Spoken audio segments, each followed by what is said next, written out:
Big hello to everyone and welcome to PW Only IAS. So in the previous session, we started up with the discussions related to climatology और हमने देखा atmosphere का structure और composition क्या है। अब उस कॉम्पोजिशन को जानने के बाद in this session we are going to identify the aspects related to insolation as well as temperature. तो इंसोलेशन क्या है और टेम्परेचर क्या है। सबसे पहली बात तो ये है कि majority of the students are confused between these two words और आज मैं आपको बता देता हूं धूप और गर्मी में फर्क होता है। ठीक है, इंसोलेशन जो है वो धूप इंडिकेट करता है और जो टेम्परेचर है वो तापमान, यानी कि गर्मी ज्यादा होगी तो तापमान ज्यादा होगा, तो उसका इंडिकेटर होगा टेम्परेचर। तो अब हम इनके डिफरेंस को समझेंगे इस लेक्चर में, बट उससे पहले हमें समझ में आना चाहिए कि ये जो इंसुलेशन है इस वर्ड का मतलब क्या है। इंसुलेशन का मतलब होता है इनकमिंग सोलर रेडिएशन। अगर आप ये वर्ड देखेंगे incoming, then you will see solar and then you will see radiation. Incoming solar radiation, इसी से मिलके इंसोलेशन बना है।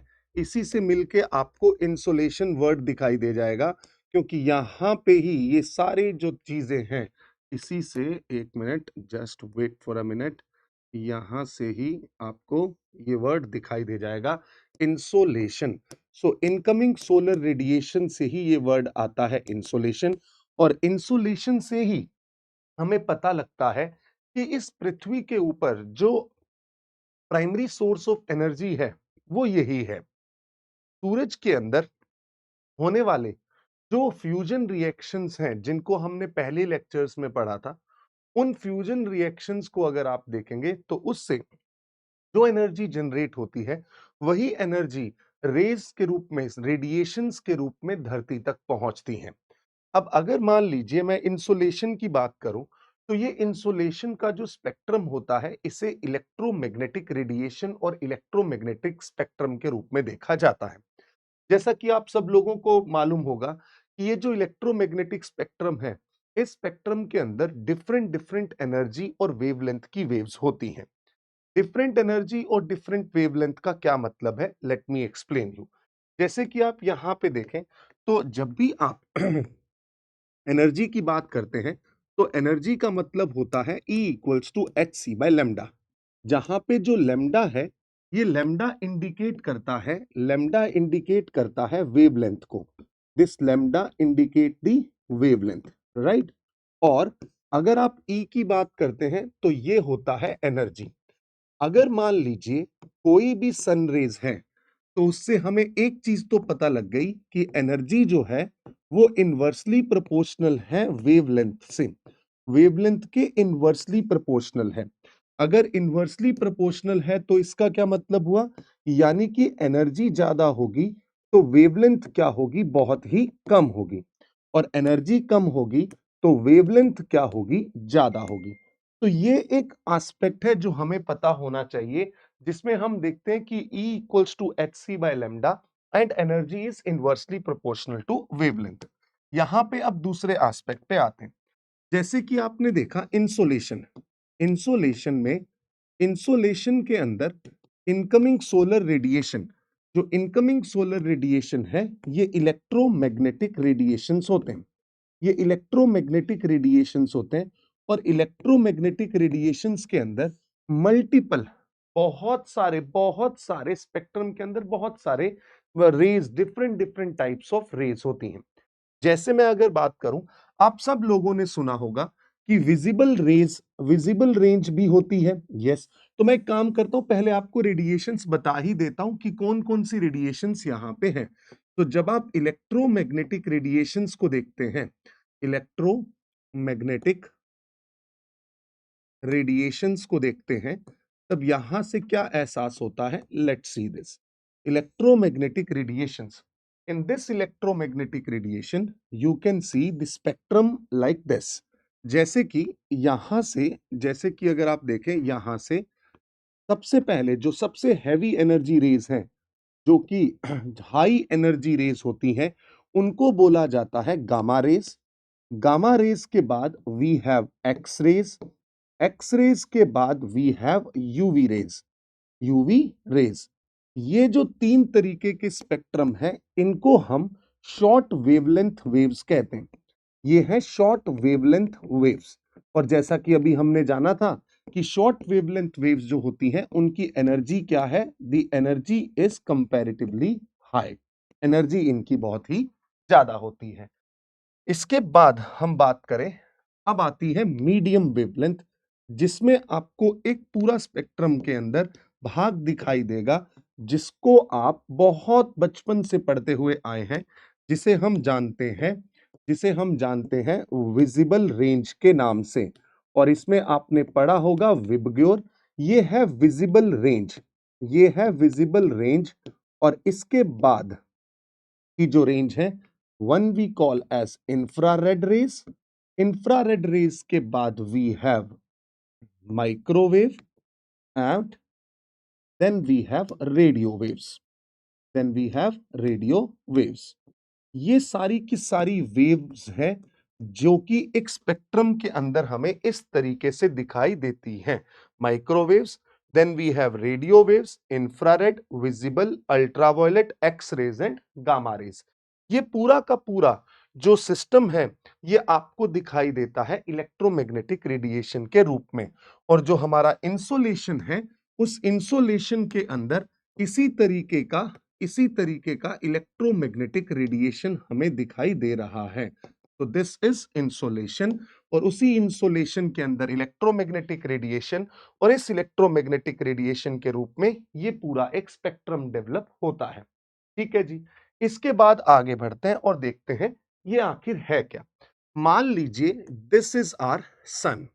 ये है सन, और सन से बहुत सारी रेज निकलती हैं।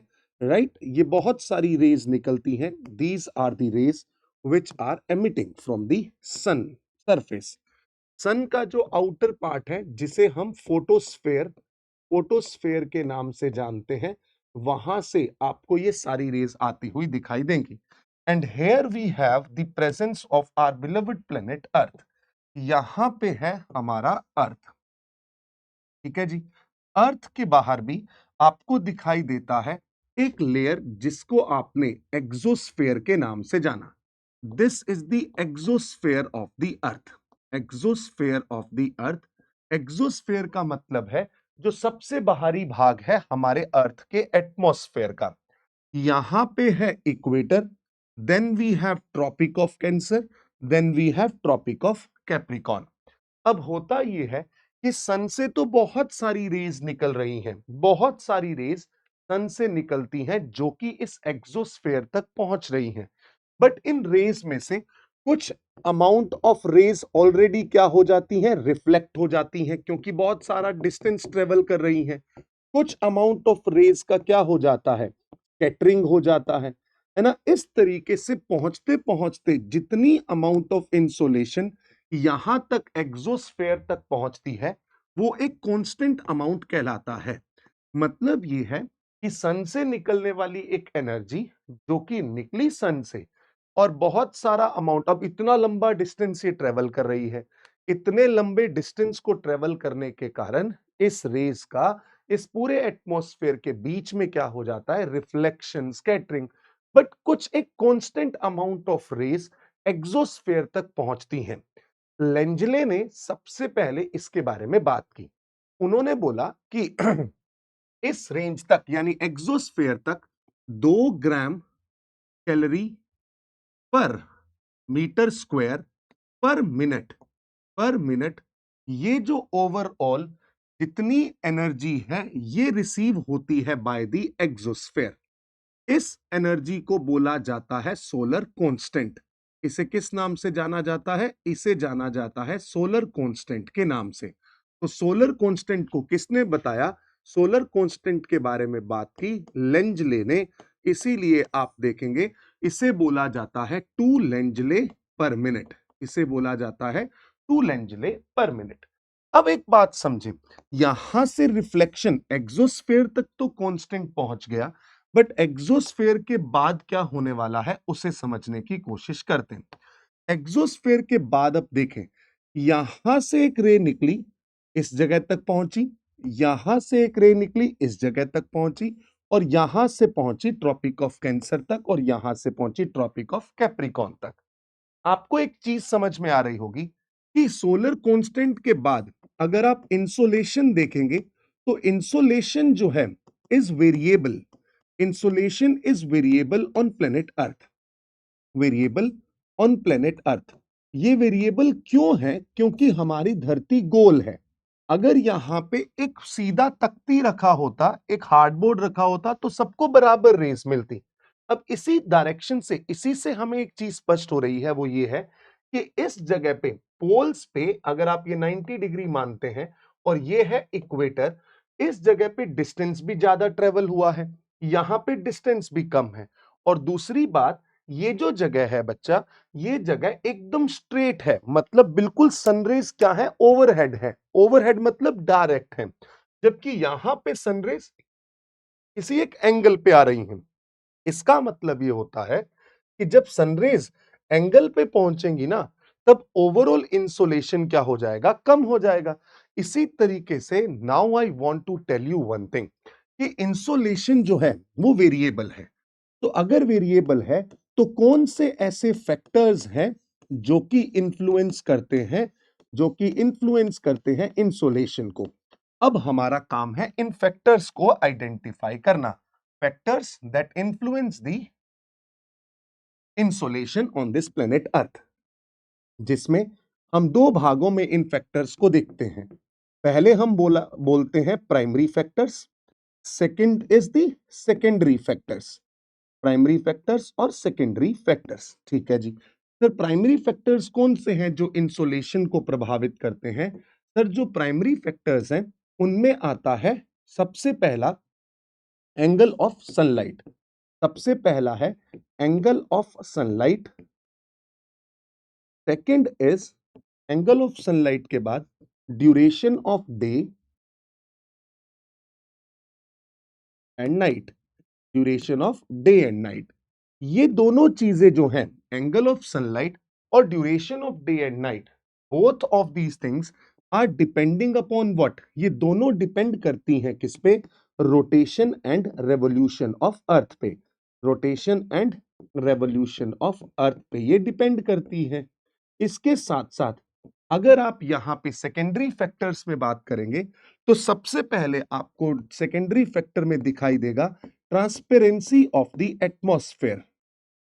Transparency of atmosphere second factor के रूप में यहां पे आपको दिखाई देगा topography of any region. Topography of any region. And third factor here is the sunspots, जिसके बारे में हम पहले ही बात कर चुके हैं पुराने लेक्चर्स के अंदर। Sun spots. तो ओवरऑल ये 5-6 फैक्टर्स हैं जिन पे इंसोलेशन डिपेंड करता है। अभी हम समझने की कोशिश करते हैं how these factors are influencing the insolation. तो प्राइमरीली अगर मैं बात कर रहा हूं, सबसे पहले अगर मैं बात कर रहा हूं तो मुझे समझ में आता है एंगल ऑफ सनलाइट। जैसा कि मैंने देखा एंगल ऑफ सनलाइट को, मैंने एक चीज नोटिस की, वो ये है कि इस पिछले डायग्राम से जो इक्वेटर है, ओ, जो इक्वेटर है, इक्वेटर के ऊपर angle of sunlight is comparatively बिल्कुल एकदम स्ट्रेट 90 डिग्री पे है। यहां पे ये पूरा 90 डिग्री एंगल है, जबकि यहां पे जब इक्वेटर से पोल की ओर जाएंगे, इक्वेटर से पोल की ओर जब आप जाएंगे, तब जो रेज हैं वो स्लैंट हो जाती हैं या ओवरहेड होती हैं? रेज जो है वो क्या हो जाती है? स्लैंट हो जाती हैं। रेज स्लैंट हो जाने का मतलब ये है, रेज स्लैंट हो जाने का मतलब ये है कि ये ओवरहेड नहीं है। ओवरहेड कहां पे है? ओवरहेड है ये इक्वेटर पे। और जहां पे ये ओवरहेड है, जहां पे ये डायरेक्ट है, जहां पे ये डायरेक्ट है, वहां पे insolation would B comparatively more. Insolation क्या होगा? ज्यादा होगा। इसीलिए पोल्स पे हमें इंसोलेशन कम और इक्वेटर पे हमें इंसोलेशन ज्यादा दिखाई देता है। इक्वेटर पे हमें इंसोलेशन ज्यादा दिखाई देता है। This is one region. But आपने अभी तक ये चीज जान ली कि सर इक्वेटर पे ज्यादा है तो हमेशा ज्यादा रहता होगा या कुछ वेरी करता होगा, क्या एक ही फैक्टर है? नहीं बेटा, बहुत सारे फैक्टर सब मिल के इसके ऊपर अपना काम करते हैं। जैसे कि एंगल ऑफ सनलाइट के बाद we have here, angle of sunlight के बाद we have here is the duration of day and night, duration of day and night. इससे हमने एक चीज देखी थी कि जो ड्यूरेशन है, ये जो duration of day and night है, ये डिपेंड करता है, ड्यूरेशन है जो ये डिपेंड करता है सीजन पे। सीजन का मतलब ये है कि अगर समर्स है, अब आपको ये पता लगेगा कि जो डेज हैं, जो डेज हैं वो कंपैरेटिवली क्या हैं, लॉन्गर हैं।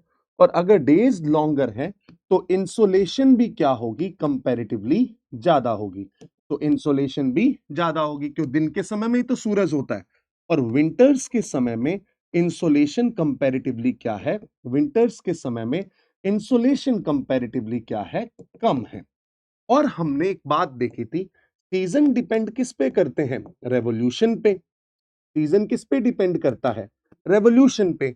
और डे एंड नाइट किस पे डिपेंड करता है, डे एंड नाइट डिपेंड करता है रोटेशन पे। तो अब हमें एक चीज का एस्पेक्ट पता है शुरू से, जो हमने पहले भी जाना है, दैट इज रेवोल्यूशन को अगर मैं थोड़ा सा इत्मीनान से देखूं तो इसका सिंपल कॉन्सेप्ट हमें नजर आता है अपेरेंट मूवमेंट ऑफ सन से। इसका कॉन्सेप्ट कहां से चलता है, apparent movement of sun. Apparent movement of sun का मतलब, मान लीजिए ये हमारी पृथ्वी है, इस पृथ्वी पे we have equator here, then we have Tropic of Cancer, we have Tropic of Capricorn. थोड़ा ध्यान से दोबारा कर दें, equator, Tropic of Cancer and Tropic of Capricorn. अगर आप देखेंगे तो हमें इतना एहसास है कि जो हमारा सन है वो साल भर में सन का मूवमेंट आपको अपेरेंटली एक मूवमेंट होता हुआ दिखाई देता है, क्योंकि इस सिचुएशन को हम इक्विनॉक्स कहते हैं। This is the situation of summer solstice, right, summer solstice. And this is the situation of winter solstice, winter solstice, right. अब यहां पे ये समर सॉल्स्टिस, इक्विनॉक्स और विंटर सॉल्स्टिस हो गया। यहां पे है हमारे पास सन, ठीक है। सन जब अपना मूवमेंट, अपेरेंट मूवमेंट ऊपर की ओर करेगा तब समर्स आएंगी, जब उसका अपेरेंट मूवमेंट डाउनवर्ड होगा तो विंटर्स होंगी। और बीच में आपको दिखाई क्या देता है, बीच में आपको दिखाई देता है इक्वेटर, यहां पे है Tropic of Cancer and here you have the Tropic of Capricorn. What does it indicate? It indicates that equinox के टाइम पे, तो इक्विनॉक्स के टाइम पे, इक्विनॉक्स के टाइम की बात करूं तो इक्विनॉक्स पे direct sunrays are over equator, winter solstice में direct sunrays are over tropic of Capricorn, और समर सॉलिस्टिस में direct sunrays are over tropic of Cancer. तो यहां से मुझे पता लगा कि सनरेज जो है वो साल भर इक्वेटर के ऊपर तो ओवरहेड नहीं रहती। सनरेज जो है वो वेरी करती हैं इक्वेटर से ट्रॉपिक ऑफ कैंसर और ट्रॉपिक ऑफ कैंसर से इक्वेटर, देन इक्वेटर से Tropic of Capricorn and Tropic of Capricorn से वापस equator. So that is how these rays are, these sun rays are aligned, जहां पे वो कभी ओवरहेड है इक्वेटर पे, कभी ओवरहेड है ट्रॉपिक ऑफ कैंसर पे, कभी ओवरहेड है ट्रॉपिक ऑफ कैप्रिकॉर्न के ऊपर, ठीक है। तो ये चीज हमें समझ में आई। तो अब इन दो फैक्टर्स से मिलके, ये जो दो फैक्टर्स हैं, इन दोनों से मिलके हमें पता लगा कि जो एंगल है, सनरेज जो है, ये जो सनरेज हैं, या हम इसकी बात करें इंसोलेशन की, इंसोलेशन जो है वो कहां तक कन्फाइंड है, वो कन्फाइंड है कहां तक, सिर्फ और सिर्फ ट्रॉपिक्स तक, कन्फाइंड बिटवीन डायरेक्ट, और इसको ऐसे लिख दें, इंसोलेशन तो हर जगह है, overhead insolation, overhead insolation, overhead insolation is confined between tropics, tropics के अंदर ही ये कन्फाइंड है। तो अब हमें इनसे ये तो पता लग गया कि चलो ठीक है कि इक्वेटर से पोल के बीच में जाते जाते पहले तो हमें ये लग रहा था कि सबसे ज्यादा इंसोलेशन कहां पे होने वाली है, इक्वेटर पे। फिर दूसरा फैक्टर आया, वो कहता नहीं, कभी तो इंसोलेशन यहां पे भी डायरेक्ट हो जाती है। तो ट्रॉपिक ऑफ कैंसर के आसपास के रीजन में भी मैक्सिमम हो सकती है। अब हम कहते हैं कि चलो एक काम करते हैं, तीसरे फैक्टर की ओर चलते हैं और फिर फाइनल कंक्लूड कर देंगे कि इंसोलेशन को प्रभावित करने वाले कारक क्या-क्या हैं। जब हम थर्ड फैक्टर की ओर जाते हैं, जो थर्ड फैक्टर है, जिसको हम सेकेंडरी फैक्टर के रूप में जानते हैं, सेकेंडरी फैक्टर्स के रूप में अगर हम देखें, तो सेकेंडरी फैक्टर्स में सबसे पहले जो फैक्टर आएगा, दैट इज सेकेंडरी फैक्टर्स के अंदर जो पहला फैक्टर आपको दिखाई देगा, that would be very interestingly transparency of atmosphere. क्या बोलेंगे इसको हम? Transparency of atmosphere. ये जो ट्रांसपेरेंसी ऑफ एटमॉस्फेयर है, इसमें दो तीन चीजें हैं जो मैं आपको बताना चाहता हूं। पहली बात तो ट्रांसपेरेंसी के अंदर हमारे एटमॉस्फेयर में कुछ प्रेजेंस है किनका? एरोसोल्स का। किसका प्रेजेंस है? एरोसोल्स का। सेकेंडली एटमॉस्फेयर के अंदर फॉर्म होते हैं कौन? क्लाउड्स। किसका फॉर्मेशन होता है? क्लाउड्स का। तो ये दो चीजें हैं जिनकी वजह से चीज प्रभावित होती है। यहां से एक और कॉन्सेप्ट निकल के आता है जिसे हम कहते हैं एल्बिडो। जिसे हम क्या कहते हैं? एल्बिडो। अब ये एल्बिडो क्या है? तो इसको समझने की कोशिश करें अगर, तो we realize one fact here. Albedo का मतलब होता है रिफ्लेक्टिंग कैपेबिलिटी। एल्बिडो का मतलब क्या है? Reflecting capability. कोई भी चीज कितना ज्यादा रिफ्लेक्ट करना जानती है, उसकी रिफ्लेक्टिंग कैपेसिटी कितनी है, उसका एल्बिडो उतना ज्यादा होगा। अगर आज मैंने अभी यहां पे बात करूं, white shirt and black coat है, ब्लैक ब्लेजर है, इन दोनों में सबसे ज्यादा रिफ्लेक्ट कहां से हो रहा होगा? व्हाइट से। एब्जॉर्ब कहां पे हो रहा होगा? ब्लैक में, क्योंकि एब्जॉर्ब ब्लैक का एब्जॉर्प्शन सबसे ज्यादा है और व्हाइट का सबसे कम। तो जो चीज सबसे कम एब्जॉर्ब करेगी वो चीज सबसे ज्यादा रिफ्लेक्ट भी कर रही होगी, और जो सबसे ज्यादा एब्जॉर्ब करेगी वो सबसे कम रिफ्लेक्ट करेगी। यानी कि जिसका रिफ्लेक्शन ज्यादा है, जो ब्राइट चीजें हैं, जो व्हाइट चीजें हैं, जो व्हाइट चीजें हैं, इनका रिफ्लेक्शन सबसे ज्यादा होता है, इसीलिए इनका एल्बिडो भी ज्यादा है। एल्बिडो भी क्या है? ज्यादा है।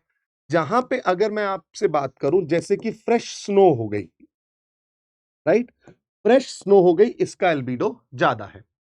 अब इसका इससे लेना देना क्या है?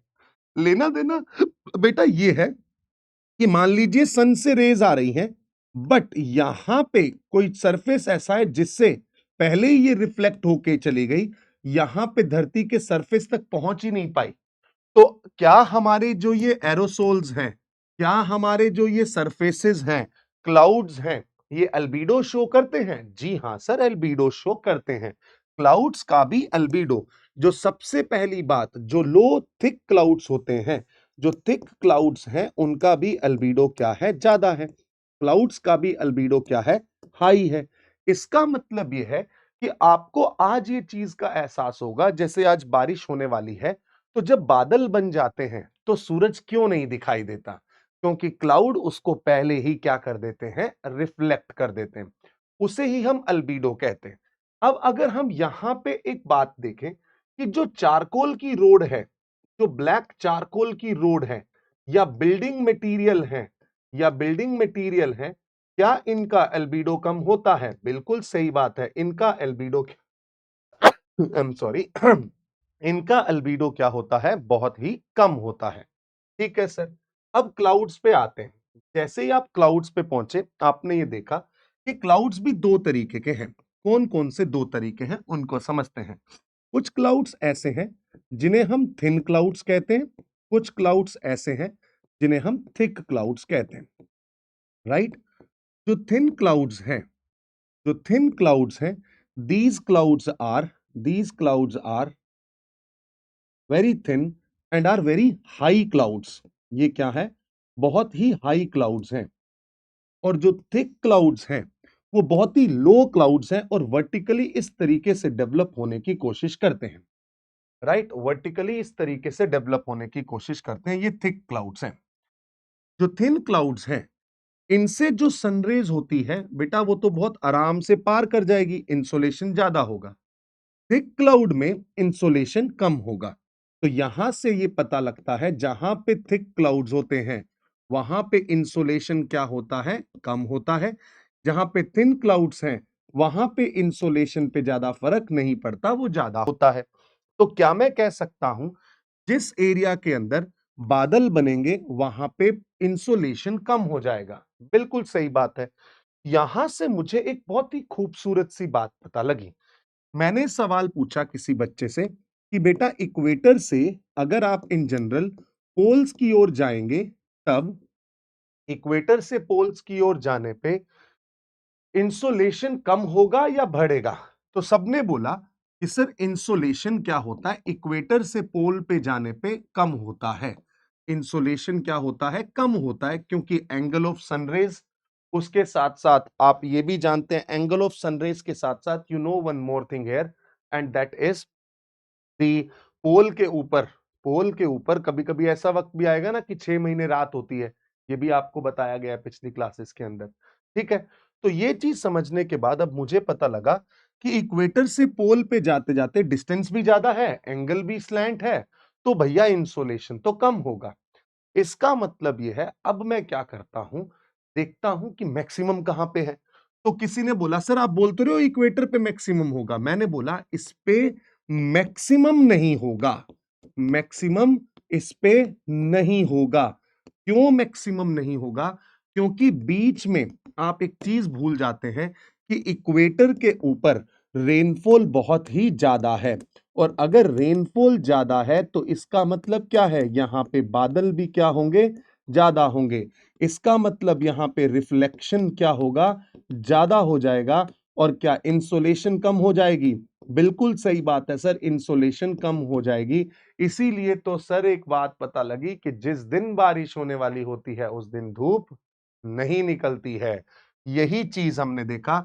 इसी कारण से अराउंड सब ट्रॉपिकल रीजन में, अब ज्यादा दूर भी नहीं जा सकते, सब ट्रॉपिकल रीजन जहां पे बारिश बिल्कुल नहीं है, सब ट्रॉपिकल रीजन ऐसा है जहां पे क्लाउड्स का डेवलपमेंट नहीं होता, और जहां क्लाउड्स नहीं होते वहां पे क्या इंसोलेशन मैक्सिमम होगा? बिल्कुल सही बात है सर, इंसोलेशन यहां पे ज्यादा होगा। यहां से सारी की सारी स्टोरी क्लियर हो जाती है कि सारे फैक्टर्स काम कर रहे हैं। बिल्कुल सही बात है। मैं जानता हूं कि जो हमारा इक्वेटोरियल रीजन है, इक्वेटोरियल रीजन के अंदर जो इक्वेटोरियल रीजन है वहां पे डायरेक्ट सनरेज हैं। बट आप ये सोचो, एक चीज का जवाब देता हूं आपको मैं। सुबह 7 बजे इक्वेटर के ऊपर सूरज आया, बहुत तेजी से चमकने लगा। दुनिया को लगने लगता है कि सर बढ़िया इंसोलेशन है। बट 8 बजे, 9 बजे, 10 बजे, 1 बजे तक तो सब सही चल रहा है। 2 बजे के बाद वहां इतनी गर्मी थी कि बादल बन गए। तो 2 बजे के बाद जब बादल बने तब इंसोलेशन आएगा? नहीं आएगा। तो चलो ठीक है, एक चीज आपने सर कैसे आप एक्सप्लेन कर रहे हो सारी चीजों को? मैंने कहा कि जो फैक्टर्स हैं उसी के हिसाब से एक्सप्लेन कर रहा हूं। पहला फैक्टर कहता है एंगल ऑफ सनलाइट इक्वेटर पे बिल्कुल स्ट्रेट है, तो सनलाइट इंसोलेशन ज्यादा होनी चाहिए। मैंने कहा चलो ज्यादा हुआ। दूसरा फैक्टर क्या कहता है? Duration of sunlight, duration of day and night. मैं कहता हूं यहां पे 7 से लेके 1 बजे तक ही सनलाइट है, तो 1 बजे के बाद तो बादल बन गए, सनलाइट है ही नहीं। तो ये क्या इसको कम कर देगा? बिल्कुल सही बात है। उसके बाद सर क्या यहां पे क्लाउड्स और एल्बिडो है? बिल्कुल सही बात है। इससे भी क्या कम होगा? बिल्कुल सही बात है, इससे भी क्या होगा? सनलाइट कम होगा।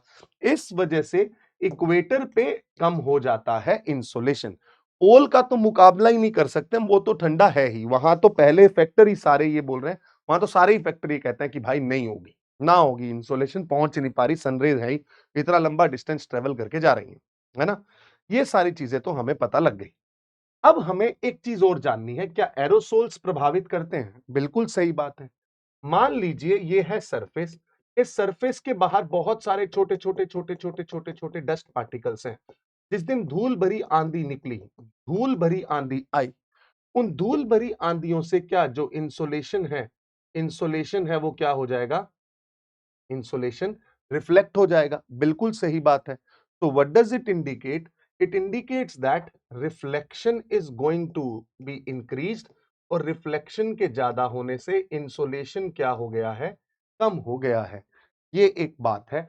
तो इन सब फैक्टर से हमने जाना जो इंसोलेशन है वो क्या होता है। इंसोलेशन जो है वो डिपेंड करता है प्राइमरी और सेकेंडरी फैक्टर्स पे। ये सारे फैक्टर्स हमने देख लिए। Last factor is sunspot. Sunspot का कॉन्सेप्ट आपको साइंस एंड टेक में भी पढ़ाया जाएगा, बट अभी बस इतना बता देता हूं। सूरज के अंदर ये अगर मान लीजिए ये है सूरज, दिस इज सन। सन के अंदर कुछ छोटे छोटे स्पॉट्स अगर दिखाई देते हैं, ये कुछ स्पॉट्स दिखाई देते हैं, तो ये क्यों डेवलप होते हैं?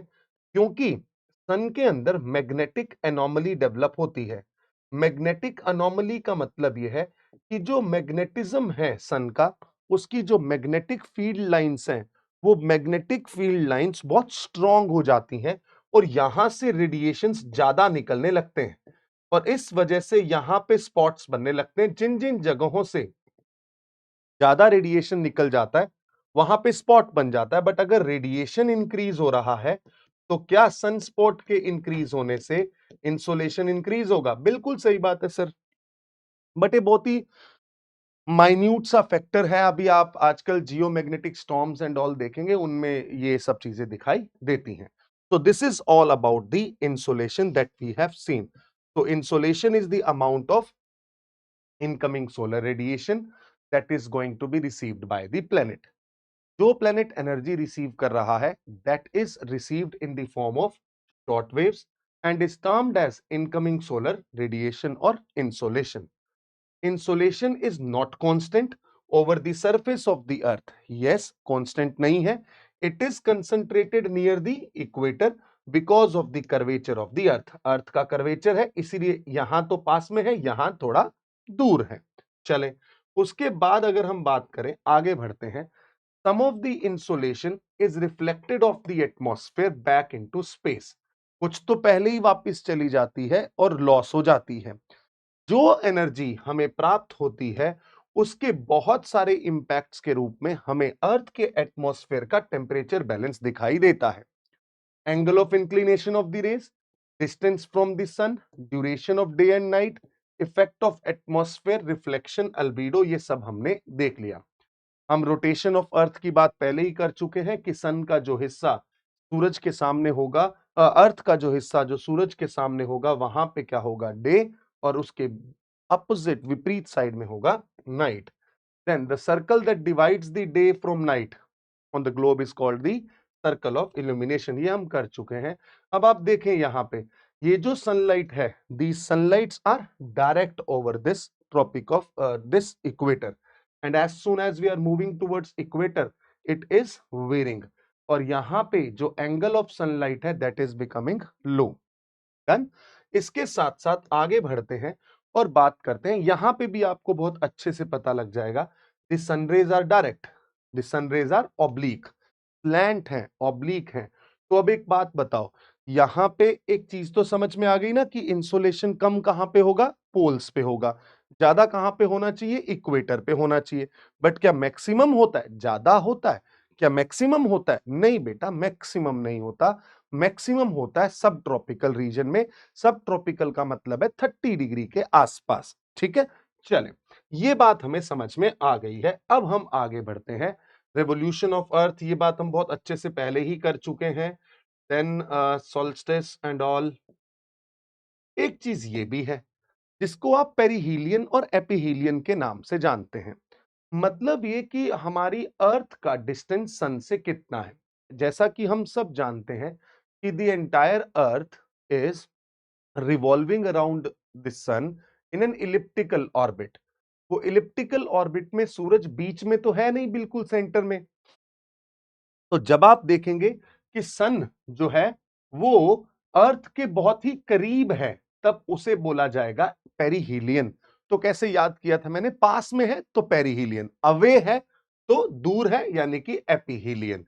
तो जब पास होगा तो इंसुलेशन ज्यादा होगी, दूर होगा तो इंसुलेशन कम होगी। इसमें कौन सा रॉकेट साइंस है ना? नेक्स्ट, अब आते हैं इंसुलेशन के बाद सेकंड मेजर एस्पेक्ट पे, जिसको हम टेम्परेचर के नाम से जानते हैं। टेम्परेचर के नाम से जानते हैं और इसको अभी और ध्यान से समझने की कोशिश करते हैं क्या है ये। बट एक चीज बस मैं आपको यहां पे और इंक्लूड करना चाहता हूं, जिसमें आपने टोपोग्राफी को भी समझना है, क्योंकि जो एक फैक्टर है इस चीज में आपने वो भूल गए हम, दैट इज टोपोग्राफी। तो टोपोग्राफी का क्या इंपैक्ट पड़ता है, let me briefly tell you here itself. मान लीजिए ये है एक पहाड़। अब देखें, यहां पे सनरेज आ रही हैं, सनरेज आ रही हैं। अब आप खुद सोच के समझ के जवाब दीजिएगा कि कहां से ये सनरेज सबसे ज्यादा डिस्टेंस ट्रेवल कर रही हैं। मैं कहता हूं कि सर, जो डिस्टेंस है सबसे ज्यादा ट्रेवल हुआ मैदान में आने के लिए और सबसे कम ट्रेवल हुआ पहाड़ पे पहुंचने के लिए। तो इसका मतलब यह है कि इस भाग पे अगर मैं इसे ए नाम देता हूं और इसे बी, तो ए के अंदर insolation would be higher than B. जो ए की इंसोलेशन है वो कंपैरेटिवली बी से क्या होगी, ज्यादा होगी। क्यों ज्यादा होगी? क्योंकि जितना कम डिस्टेंस ट्रेवल किया जाएगा उतना ज्यादा प्रोबेबिलिटी होगी कि आप क्या कर रहे हैं, रिफ्लेक्शन को कम कर रहे हैं और सनरेज आ रही हैं। ठीक है, ये चीज मुझे समझ में आई। बट यहां से एक चीज और दिमाग में आती है कि सर, कैसी बात कर रहे हो, पहाड़ों में तो बिल्कुल गर्मी होती ही नहीं है। मैंने अभी भी एक बात बोली थी कि धूप और गर्मी में फर्क होता है। अगर आप किसी पहाड़ की ऐसी साइड पे चले जाएंगे जहां पे सूरज आपको दिखाई दे रहा है, वहां पे आपको ऐसा लगेगा बहुत सीधा तीखा सूरज आपके मुंह पे है। भले ही गर्मी नहीं लग रही है, बट वो एल्टीट्यूड इंक्रीज होने के कारण डिस्टेंस कम हो जाता है। वो गर्मी क्यों नहीं लगती है वो भी एक्सप्लेन करूंगा। बट सूरज की रोशनी तो ज्यादा है ना, रेडिएशन तो ज्यादा है। बिल्कुल सही बात है सर, रेडिएशन तो ज्यादा होती है, कोई शक नहीं है इसके अंदर। अब यहां से एक और चीज मेरे दिमाग में आती है कि सर, रेडिएशन तो ज्यादा है, ऊपर से ये ट्रेवल भी करके आ रहा है डिस्टेंस, इंसोलेशन भी है, बट गर्मी नहीं है। ये बात आप याद रखेंगे, ठीक है सर। इसके साथ साथ इस तरीके से टोपोग्राफी का भी प्रभाव पड़ता है कि प्लेटू रीजन में कंपैरेटिवली कम, मैदानी रीजन में इंसोलेशन कंपैरेटिवली कम होता है। ठीक है, अब ऐसा गर्मी का एस्पेक्ट क्या है वो अभी हमें समझ में आएगा जब हम टेम्परेचर की बात करेंगे, जब हम टेम्परेचर की बात करेंगे। बट अभी के लिए मुझे ये समझ में आ गया कि इंसोलेशन तो सर यहां पे ज्यादा है, इंसोलेशन तो यहां पे ज्यादा है। मान लीजिए ये है एक पहाड़, ठीक है, और यहां पे है बीच में, आप ये समझे ये इक्वेटर। अगर आप इसको ऐसे समझ लें, मान लीजिए दिस इज इक्वेटर। ठीक है, इसको ऐसे भी मत समझो, इसको भारत से समझते, यहां से समझो, ये है इंडिया, दीज आर हिमालयाज। ठीक है, यहां पे है इक्वेटर और इधर साइड है सन। ठीक है, यहां पे पहाड़ है, ये है पहाड़। ठीक है, ये है पहाड़। तो पहाड़ की कौन सी साइड सन की ओर है, साउथ फेसिंग या north facing? Sir south facing. और नॉर्थ फेसिंग कहां है? उधर वाली साइड। तो क्या मैं अगर सन को इधर मानता हूं, तो ये वाली साइड कौन सी है? साउथ। ये वाली साइड कौन सी है? नॉर्थ। तो अगर मैं नॉर्दर्न हेमिस्फेयर में हूं, इस तरीके से इंक्लिनेशन किसी माउंटेन का है, किसी माउंटेन का है, तो मुझे समझ में आ जाता है सन की रेज इधर तो पड़ेंगी, बट पहाड़ के दूसरी साइड में सन की रेज कंपैरेटिवली क्या होंगी? कम होंगी। तो एक फेज में तो आपको सन की रेज दिखाई देती हैं, दूसरे फेज में सन की रेज दिखाई नहीं देती। इसीलिए आप एक इस जगह पे तो सन रेज पाएंगे, बट इस जगह पे यानी कि नॉर्दर्न फेज के अंदर you will not receive the sunlight. तो इससे भी एक फर्क पड़ता है कि कैसे पहाड़ के किस कोने में, किस भाग में सनरेज का प्रेजेंस हमें दिखाई देगा, right? So these are the major reasons और major factors behind the insolation. Now moving on to the most important aspect, that is temperature. अब देखें, अब हम बात करते हैं टेम्परेचर की। टेम्परेचर का मतलब यह है कि ये मेजर करेगा, तापमान क्या मेजर करता है? Hotness and coldness in the atmosphere. ये उसका ही तो इंडिकेटर है कि कोई चीज कितनी गर्म है, कितनी ठंडी। उसका इंडिकेटर कौन है? सर तापमान ही है। सर इंसुलेशन और तापमान का क्या रिलेशन है वो भी बताएंगे? जी हाँ बताएंगे। पहले एक चीज समझते हैं, टेम्परेचर को भी अगर आप देखेंगे तो प्रभावित करने वाले बहुत सारे फैक्टर्स हैं जो कि इन्फ्लुएंस करते हैं टेम्परेचर को। फैक्टर्स जो हैं वो इन्फ्लुएंस करते हैं टेम्परेचर को। किसको लेकर? टेम्परेचर को लेकर। कौन कौन से फैक्टर्स हैं? सबसे पहला फैक्टर जो मेरे दिमाग में आता है, that is most important factor, we call it as latitude. We call it as latitude. अब देखें सर लैटिट्यूड का क्या फर्क है, और फिर मैं बाकी बहुत सारी चीजें समझाता हूं। लैटिट्यूड में मैंने ये देखा कि अगर मान लीजिए ये धरती है, this is equator, this is Tropic of Cancer, और इक्वेटर से ऊपर जैसे जैसे आप पोल्स की ओर जाएंगे, पोल्स की ओर जाएंगे, पोल्स की ओर जाएंगे, तो क्या इंसोलेशन कम हो रहा है? बिल्कुल सही बात है। पोल्स ठंडे हैं, जी हाँ, टेम्परेचर कम होता है। यानी कि इन जनरल देखें, इक्वेटर से पोल की ओर जो तापमान है वो क्या होता है? कम होता है। बट मैक्सिमम इंसोलेशन कहां पे है? सर मैक्सिमम इंसोलेशन तो है सब ट्रॉपिक में। मैक्सिमम इंसोलेशन कहां है? सब ट्रॉपिक में। और सर जब बारिश हो जाती है तो तापमान तो वैसे भी कम हो जाता है, तो इक्वेटर पे क्या मैक्सिमम तापमान मिलेगा? जैसे हमने इंसोलेशन देखा था, सिमिलरली हमें यहाँ पे टेम्परेचर भी दिखाई देगा। जो तापमान है वो भी मैक्सिमम कहां पे होगा? वो भी सब ट्रॉपिक में होगा। मैक्सिमम टेम्परेचर भी कहां पे होगा? सब ट्रॉपिक में होगा। ये बात हमें ध्यान रखनी है। अब इस चीज से समझ में आई एक बात कि चलो ठीक है, आपने बोला maximum insolation, maximum temperature, but पहाड़ों के केस में आपने उल्टा क्यों बोला है? तो उसका भी एक कारण समझाता हूं, ध्यान से समझिएगा। देखिए होता क्या है, हमारा ये सरफेस है, हमें आज तक ऐसा लगता रहा कि ये जो मेरा एटमॉस्फेयर है, ये एटमॉस्फेयर सन की रेस से हीट अप होता है।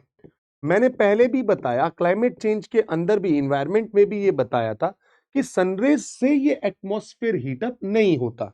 ये रेज तो सीधा क्रॉस कर जाती हैं इसको। जब ये रेज क्रॉस कर जाती हैं तो टकराती हैं किससे? सरफेस के साथ। सरफेस से कुछ रेज वापस निकलती हैं। इन रेज को बोलते हैं टेरेस्ट्रियल रेडिएशन। इनको क्या बोलते हैं? Terrestrial radiation. और एक बात बताइए कि अगर मान लीजिए ये इंसोलेशन है, ये इंसोलेशन है, तो इंसोलेशन शॉर्ट वेव होगा या लॉन्ग वेव होगा? फटाफट कमेंट सेक्शन में बताना है, शॉर्ट वेव होगा या लॉन्ग वेव?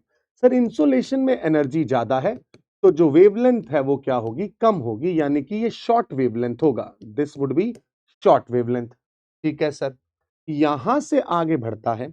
और एक बात समझें, जो ये टेरेस्ट्रियल रेडिएशन है, ये टेरेस्ट्रियल रेडिएशन जो है ये कैसा होगा? This would be long wavelength. क्यों सर? क्योंकि जब यहां से आके जो सनराइज सनलाइट टकराई इस सरफेस के साथ तो एनर्जी क्या हो गई? कंपैरेटिवली कम हो गई।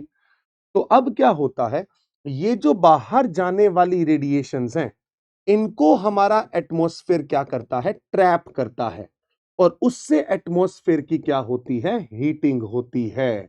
अब समझ में आया कि भाई साहब जो सूरज है, सूरज नहीं गर्म कर रहा है एटमॉस्फेयर को, एटमॉस्फेयर को गर्म करने का काम कर रहा है हमारा सरफेस। और अगर मान लीजिए सरफेस ही सोर्स है, और अगर मान लो मैं कहता हूं जैसे जैसे एल्टीट्यूड इंक्रीज होता है वैसे वैसे गैसेस की जो डेंसिटी है, डेंसिटी जो है, ये जो सिंबल है this is for density, bar bar use करूंगा तो थोड़ा एक बार ध्यान रखिएगा। ये जो गैसेस की डेंसिटी है ये कम होती है या ज्यादा? सर गैसेस की डेंसिटी हो जाती है कम। जब गैसेस कम डेंसर होती हैं, यानी कि अगर मान लो मैं आपको 2 पॉइंट दूं, point A and point B, कहां पे गैसेस ज्यादा होंगी? सर पॉइंट ए पे गैसेस ज्यादा हैं और पॉइंट बी पे गैसेस कंपैरेटिवली कम है। तो जहां गैसेस ज्यादा हैं, जहां गैस की डेंसिटी ज्यादा, वहां पे ट्रैप ज्यादा होगी हीट, बिल्कुल सही बात है। जहां पे गैस की डेंसिटी कम है, गैस की डेंसिटी ही कम है, वहां पे चाहे इंसुलेशन ज्यादा हो, आ तो रही है ज्यादा रेस, बट टकराने के बाद क्या रुकेंगी? वहां पे हीट अप होंगी, ट्रैप करेंगी। जैसे कि मान लीजिए मैं आपको ये पहाड़ बना के दिखा रहा हूं, आ तो रही है सारी, ठीक है सर। बट जब जाने वाली रेज है जिसकी वजह से गर्मी होनी है, जिसकी वजह से टेम्परेचर इंक्रीज होना है, क्या यहाँ पे गैसेस कम है या ज्यादा? मैं कहता हूं सर ऊपर जाते हैं जब एल्टीट्यूड में तो गैसेस की डेंसिटी कम होती है, तो गैसेस की डेंसिटी अगर कम है तो टेम्परेचर भी क्या होगा? कम होगा। भले ही इंसोलेशन क्या था? ज्यादा था। इस वजह से यहां पे ऐसी चीजें दिखाई देती हैं। जबकि अगर आप सरफेस पे बात करोगे, धरातल पे बात करोगे, प्लेन एरिया की बात करोगे, मैदानी भागों की बात करोगे, तो उन मैदानी भागों में तो मेरे दोस्तों जो गैसेस हैं वो बहुत ही ज्यादा डेंस है। भले ही इंसोलेशन कंपैरेटिवली कम हो पहाड़ से, बट फिर भी गर्मी क्या होती है? ज्यादा होती है। This is the difference between धूप एंड गर्मी। अब अगर मान लीजिए मैं आपको एक चीज बताऊं कि ये मेरी धरती है और इस धरती के अंदर बहुत सारे जोन्स मुझे दिखाई देते हैं। क्यों? क्योंकि ये है equator, this is Tropic of Cancer, this is Tropic of Capricorn. क्या ये ऐसा जोन नहीं है? क्या ये ऐसा जोन नहीं है जिसको मैं क्या ये एक ऐसा जोन नहीं है जिसको मैं इस तरीके से सोच लूं कि यहाँ पे सबसे ज्यादा सनरेज है, यहाँ पे सबसे ज्यादा सनरेज हैं और सबसे ज्यादा सनरेज इस एरिया में क्यों है? क्योंकि एंगल और डिस्टेंस भी क्या है बच्चा? कम है। इस वजह से इस जोन को टॉरिड जोन कहा जाता है। This is termed as torrid zone. और ये कौन कौन से एरियाज हैं? कहीं बाद में ये भूल जाओ sir, equator, this is Tropic of Cancer and this is Tropic of Capricorn. But अब जैसे जैसे आप ऊपर जाते रहेंगे थोड़ा अमाउंट ऑफ सनलाइट क्या होगा? कम होगा। इसलिए इस जोन को बोला जाता है टेम्परेट जोन। इसको क्या बोलते हैं? Temperate zone. एंड इसके ऊपर का जोन है जो कि जमा हुआ रहता है, इसे बोला जाता है frigid zone. Frigid zone and temperate zone and temperate zone. तो ये हैं डिफरेंट जोन्स जो हमारी धरती पे हमें दिखाई देते हैं। Right? Torrid zone, temperate zone and frigid zone. इसको हम बोलते हैं इसको हम बोलते हैं सन के कारण जो हमारी टेम्परेचर बेल्ट्स हैं इस अर्थ पे, ये उस फिगर को इंडिकेट करता है। This figure indicates temperature belts of earth. Temperature belts of earth. ठीक है। तो हमने दो चीजें देखी अभी। टेम्परेचर के कारण हमने देखा लैटिट्यूड जब इंक्रीज होता है, लैटिट्यूड जब इंक्रीज होता है तब टेम्परेचर क्या होता है सर? डिक्रीज होता है। यानी कि इक्वेटर से पोल अगर जाएंगे तब टेम्परेचर क्या होगा? डिक्रीज होगा। बट मैक्सिमम टेम्परेचर हमें कहां दिखाई देगा बच्चे? मैक्सिमम टेम्परेचर हमें दिखाई देगा सब ट्रॉपिकल रीजन के अंदर, क्योंकि यहां पे बादल नहीं बनते हैं। ठीक है। दूसरा हमने ये भी देखा कि जैसे जैसे पहाड़ के ऊपर एल्टीट्यूड इंक्रीज करोगे टेम्परेचर क्या हो जाता है? डिक्रीज हो जाता है। क्यों डिक्रीज हो जाता है? क्योंकि जो गैसेस हैं ट्रैप करने वाली, उनकी जो डेंसिटी है वो क्या होती है? कम होती है। दूसरा अभी आप खुद समझो मेरे दोस्त, मैंने बोला कि सरफेस ही ऐसा एक सोर्स है जिससे ये एटमॉस्फेयर हीट अप होता है। अगर इस सरफेस से एटमॉस्फेयर हीट अप हो रहा है तो बिलीव मी वन थिंग, वो ये है कि सरफेस को आप हीटर मान लो। आप ऐसा समझो आपने रूम के अंदर एक हीटर रखा, उस हीटर को रखने के बाद जो व्यक्ति उस हीटर के पास खड़ा होगा उसे गर्मी लगेगी, जो दूर खड़ा होगा उसको इंपैक्ट कम होगा। ऐसा ही समझो सरफेस जो है इस एटमॉस्फेयर के लिए हीटर है।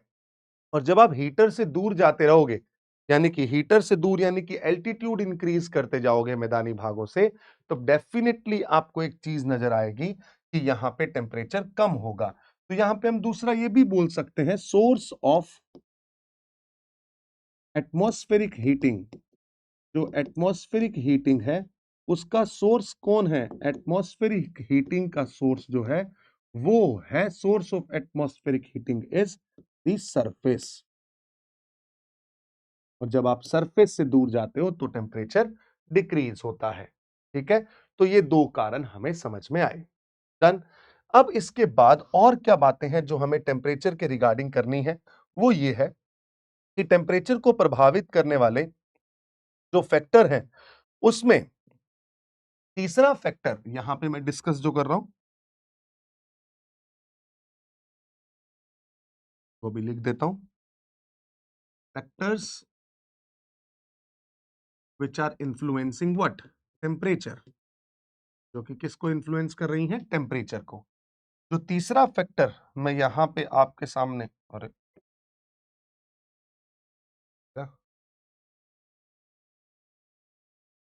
Wait for a while guys.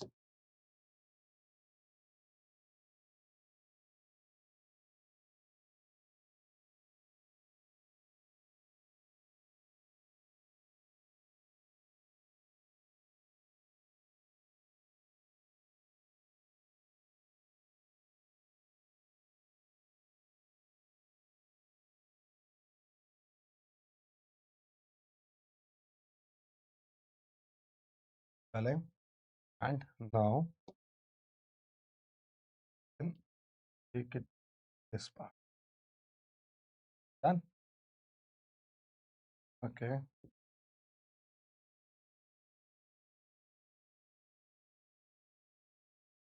Okay, so now we are going to talk about the third factor here। जो थर्ड फैक्टर है यहां पे, वो थर्ड फैक्टर है डिस्टेंस फ्रॉम द ओशियन और डिस्टेंस फ्रॉम सी।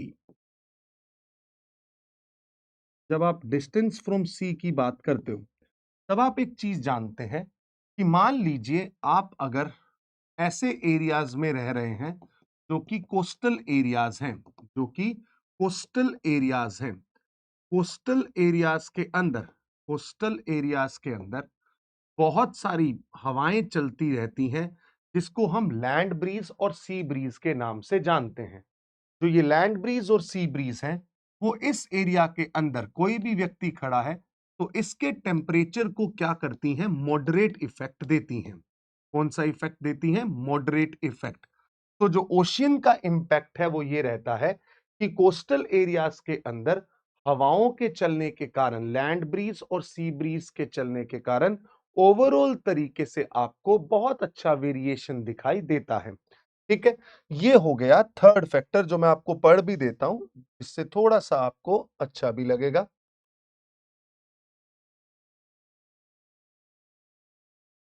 एक मिनट, चलिए, नहीं लिखा हुआ है बट मैं बता देता हूं होता क्या है।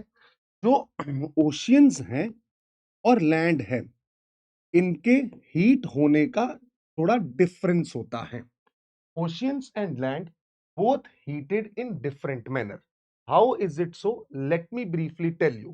What happens here is, let's say this is the oceanic part, this is the oceanic part, and here we have the land। और लैंड तो रिजिड है, ओशियन जो है वहां पे थोड़ा सा फ्लेक्सिबिलिटी है। इसका मतलब ये है, these rays are going to penetrate through this ocean। When rays are going to penetrate through this ocean, what does it indicate? It indicates that जो ओशियन, जो सनरेज आ रही हैं वो डिस्ट्रीब्यूट हो जाएंगी। जो सनरेज आ रही हैं ये क्या हो जाएंगी, यहां पे डिस्ट्रीब्यूट हो जाएंगी। और अगर डिस्ट्रीब्यूट हो गई तो टेम्परेचर जो है वो क्या हो जाएगा, कंपैरेटिवली कम हो जाएगा।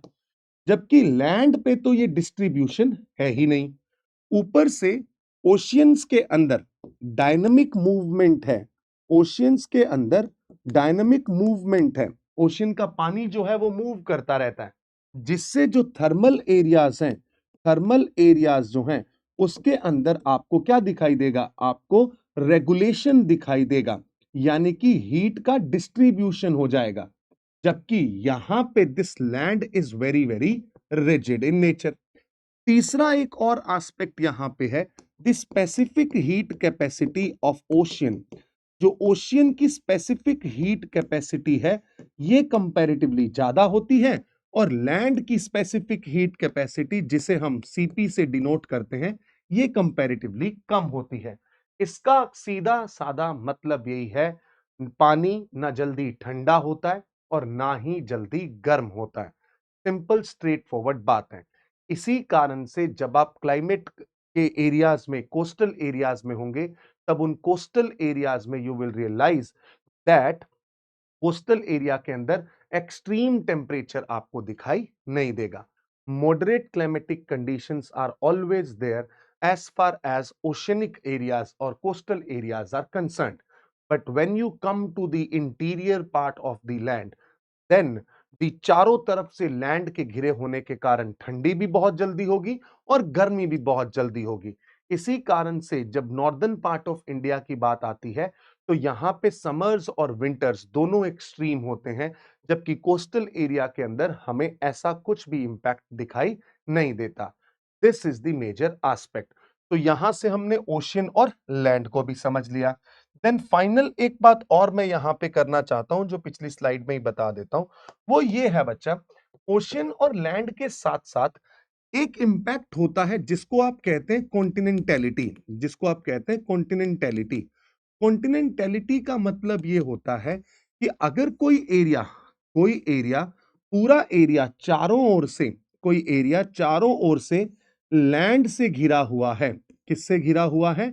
लैंड से घिरा हुआ है, देन उसको हम इंपैक्ट ऑफ कॉन्टिनेंटैलिटी के रूप में देखते हैं।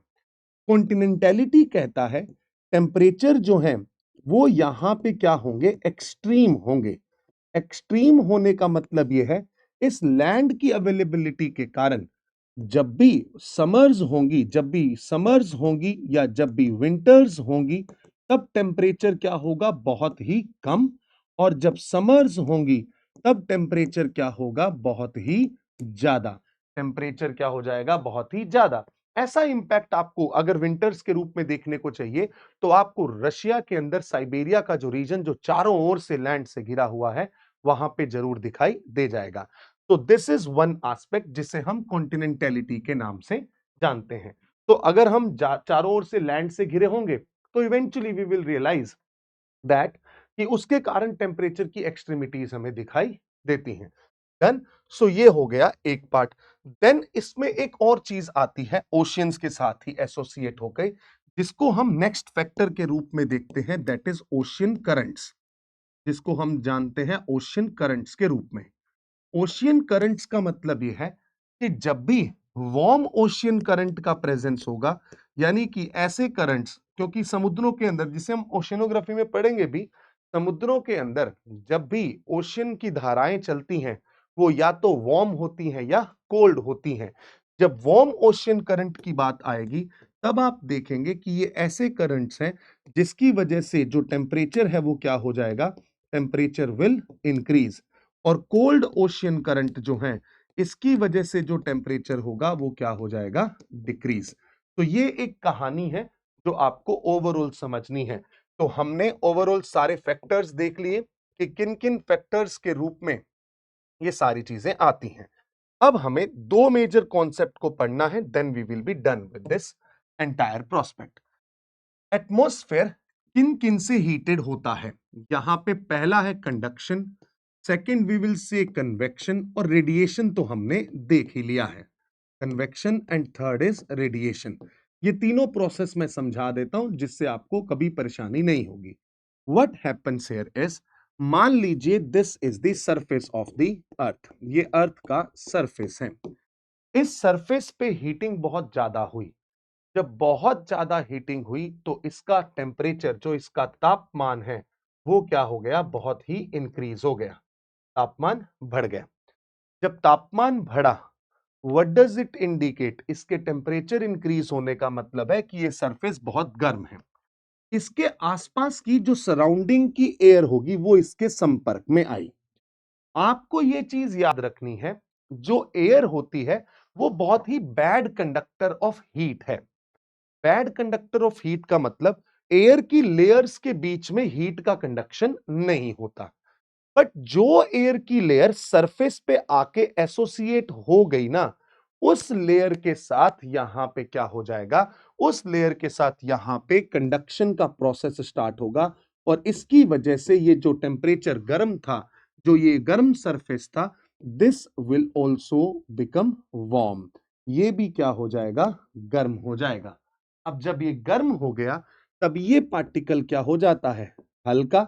हल्का होने का मतलब इसकी डेंसिटी क्या हो गई, कम, और ये क्या करना शुरू करेगा, राइज करना शुरू करेगा।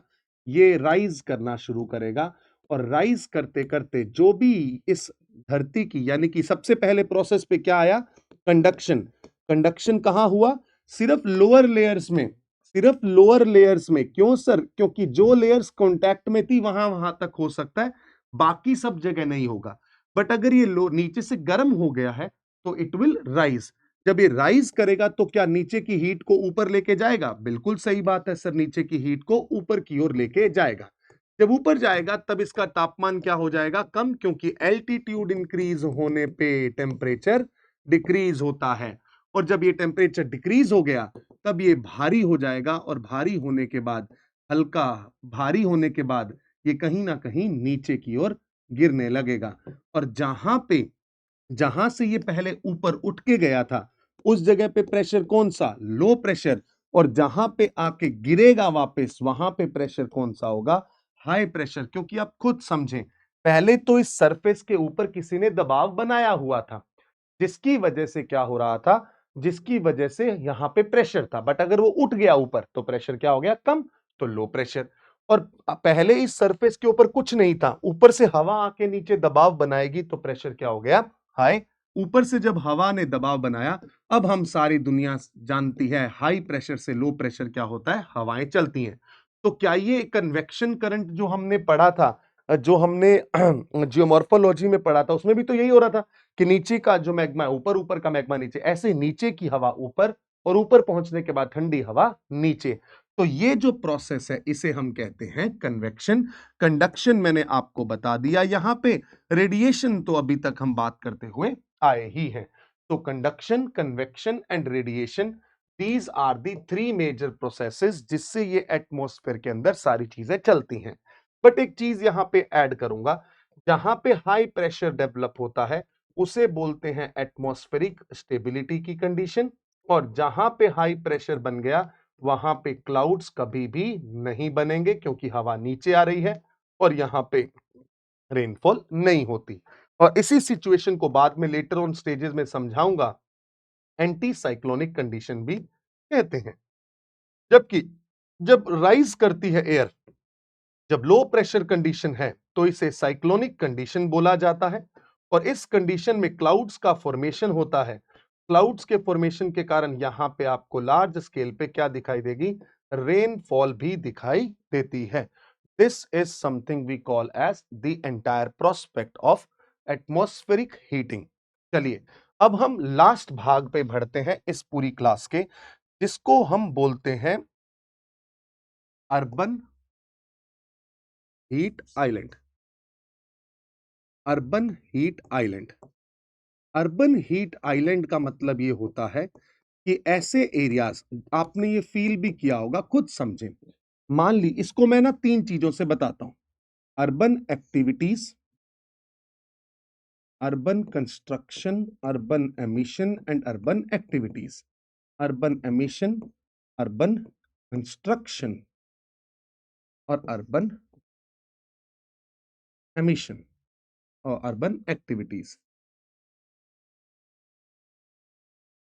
अर्बन एक्टिविटीज, इन तीनों के कारण इन तीनों के कारण क्या होता है, आप अर्बन एरियाज में मान लीजिए this is the urban area, इसको ऐसे इंडिकेट किया जाता है, this is the urban area, जहां पे हाई राइज बिल्डिंग बनी हुई है ना, बहुत हाई राइज बिल्डिंग्स हैं। इन अर्बन एरियाज के अंदर जो टेम्परेचर है वो कंपैरेटिवली सराउंडिंग विलेज एरिया से क्या होगा, कंपैरेटिवली सराउंडिंग विलेज एरिया से टेम्परेचर ज्यादा दिखाई देगा। तो ये जो ओवरऑल चीज है, दिस इज टेम्परेचर। आप ये देख सकते हैं, यहां पे विलेज है, यहां पे विलेज है, और इस विलेज के कंपैरिजन में ये जो अर्बन एरिया है, इस अर्बन एरिया का जो तापमान है वो कंपैरेटिवली ज्यादा है। और अगर इसका तापमान ज्यादा है तो वो क्यों है, और ये क्या चारों ओर गांव है, उस गांव के बीच में एक छोटा सा अर्बन आइलैंड, ये अर्बन आइलैंड जिसकी हीटिंग बहुत ज्यादा हो चुकी है उसे ही बोला जाता है अर्बन हीट आइलैंड। आइलैंड मतलब क्या होता है? चारों तरफ से पानी से घिरा हो। यहां पे आइलैंड क्या है? चारों ओर गांवों से घिरा हुआ है। अर्बन एरिया है, अर्बन आइलैंड चारों ओर गांवों से घिरा हुआ है और उसका टेम्परेचर, उसका तापमान कंपैरेटिवली ज्यादा है। उसका कारण क्या है? अर्बन एमिशन, यानी कि हमारी गाड़ियों से निकला हुआ जो धुआं है, वैक्यूलर एमिशन, जो हमारी इंडस्ट्रियल एक्टिविटीज हैं उनसे निकला हुआ जो एमिशन है, जो हम थर्मल पावर प्लांट से कार्बन डाइऑक्साइड को एमिट कर रहे हैं, इन सब से टेम्परेचर बढ़ता है।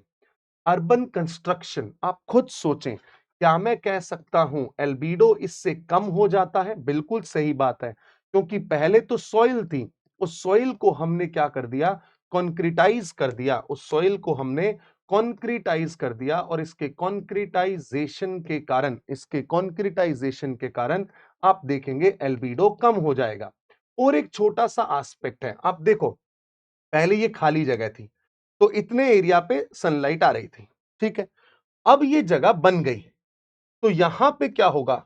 एक सरफेस, दो सरफेस और तीन सरफेस, तीन सरफेस पे एनर्जी रिसीव हो रही है, जिसकी वजह से एल्बिडो अगर कम हुआ तो तापमान क्या हो जाएगा? इंक्रीज होने लगेगा। तो अर्बन कंस्ट्रक्शन, अर्बन एक्टिविटीज, आप एसी घर में चलाते हैं अंदर, वो बाहर क्या करता है? गर्मी करता है।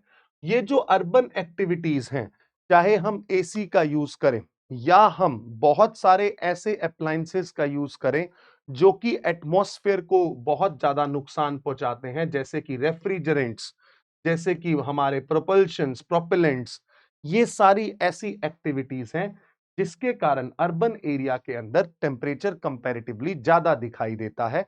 इसी कॉन्सेप्ट को अर्बन हीट आइलैंड के नाम से जानते हैं। राइट नाउ लास्ट एस्पेक्ट यहीं पे मैं आपको बता देता हूं। पहले मैं इसको ये दिखा देता हूं आपको कि क्या होता है urban heat island, so that you will be in a position to understand. Urban heat island के अंदर you can see causes of urban heat island. Causes में क्या दिखाई दे रहा है? Inappropriate construction, heat absorbing material, tree cover का कम होना। Then you will see high energy demand, क्योंकि हम बहुत लार्ज स्केल पे क्या कर रहे हैं? बहुत लार्ज स्केल पे एयर कंडीशनर्स का यूज करते हैं। इससे बहुत कैस्केडिंग इफेक्ट के रूप में हमें और गर्मी दिखाई देती है। देन प्रेजेंस ऑफ पोल्यूशन, ये भी एक मेजर एस्पेक्ट है। देन इसके इफेक्ट क्या होंगे? हेल्थ इफेक्ट तो होंगे ही होंगे, इन्वायरमेंटल हजार्ड भी दिखाई देंगे, उसके साथ साथ पावर की डिमांड बढ़ जाएगी तो इकोनॉमिक हजार्ड भी इसके साथ साथ एसोसिएटेड है। और हमारे साथ सबसे बड़ी समस्या ये है कि हम अभी तक टेक्नोलॉजी एडॉप्शन में बहुत ही पीछे हैं। हमें अभी स्पॉन्ज सिटी, हमें अभी ग्रीन कवर वाली सिटीज, हमें अभी एफोरेस्टेशन मेथोडोलॉजीज, हमें अभी बहुत सारे और ऐसे प्रोस्पेक्ट जो कि रिन्यूएबल एनर्जी को जनरेट कर सकें, उन सब की ओर अग्रसर होना पड़ेगा। और एनफोर्समेंट जो है, जिसमें नेग्लिजेंस दिखाई देती है, उसको हम अगर बहुत लार्ज स्केल पे उस एनफोर्समेंट को क्या करें? इंप्लीमेंट करें, एग्जीक्यूट करें, तो definitely results will be better in front of us. तो लास्ट पार्ट, जैसा कि मैंने बताया, I was talking about the heat budget. तो आप हीट बजट देखते हैं क्या है। पहले मैं आपको एक चीज बता देता हूं, हीट बजट का मतलब क्या होता है। बजट का मतलब है उसका रिजल्ट, आखिरी नेट रिजल्ट क्या होना चाहिए? शून्य, जीरो। यानी कि जितना इनकमिंग है उतना ही क्या होना चाहिए? आउटगोइंग होना चाहिए। ठीक है। तो अगर मान लीजिए मैं ये कहता हूं सन की रेज 100 यूनिट हमें रिसीव होती हैं, तो 100 यूनिट ही कहां जानी चाहिए? वापस स्पेस में चली जानी चाहिए। अगर ऐसा होगा तो तापमान कैसे मेंटेन रहेगा? तो ये सवाल तो आता है। बट नहीं, ऐसा नहीं है। 100 यूनिट आई, 100 गई, बट जब वो जा रही हैं तो वो धीरे धीरे जा रही हैं। जाएंगी पूरी, बट स्लोली स्लोली जाएंगी। तो जितने समय तक वो रहेंगी एटमॉस्फेयर में, एटमॉस्फेयर गर्म रहेगा, इतने में पीछे से सप्लाई हो जाएगी। तो this is just the time gap. और इसको मेंटेन करने का काम कौन करता है? हमारी green house gases. Right. So now let's try and understand what is happening here. इसके अंदर आप देखें, अब मान लीजिए ये इसको इसी तस्वीर से दिखाता हूं।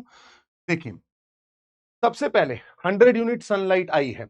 उस 100 यूनिट सनलाइट के अंदर व्हाट इज हैपनिंग? ये आई सनलाइट, ठीक है, sunlight received from sun 100 unit, उसमें से आपको पता है जो ये ग्लेशियर होते हैं ये एल्बीडो होगा, उनका एल्बीडो कितना है 2 यूनिट।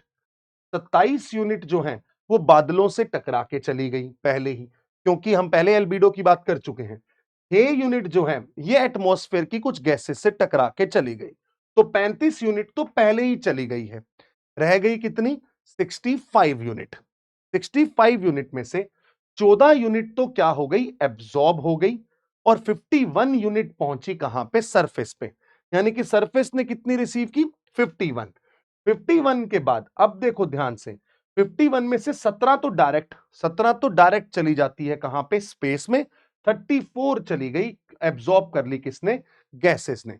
अब यहां पे ये 48 और 34, 34 प्लस 14 48, 48 और 17 जो चली गई that is you can understand 65, और बाकी 35% तो यहां पे वो जा ही चुकी थी। तो 100 यूनिट ये इस हिसाब से पूरा हो जाता है कि जितना रिसीव हो रहा है उतना ही अगर रिफ्लेक्ट बैक स्पेस में हो जाता है, then we call it as the heat budget of the earth, right? So this was the heat budget, and I hope you have understood the aspect related to insolation, factors, temperature, उसके factor दोनों में धूप गर्मी में फर्क, heat budget क्या होता है, and next time we will talk about the atmospheric circulation. Thank you so much.